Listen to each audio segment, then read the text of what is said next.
起床了哇！干啥呀？你今天能不能做点红年挂，给我做个小鸡腿呀？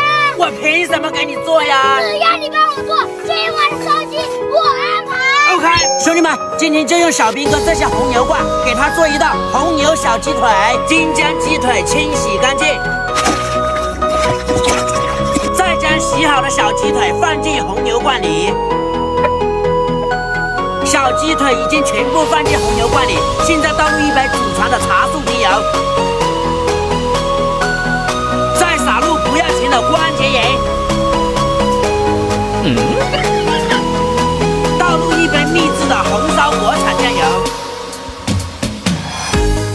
，2毛5的辣椒粉必须安排到位。条件好的话，可以加点万能的老干妈。全部放齐，现在用双手将它们涂抹均匀。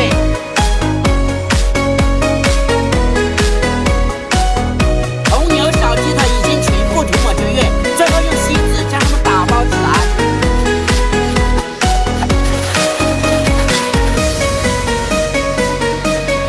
大火开焖半个小时，关注我，下集开始。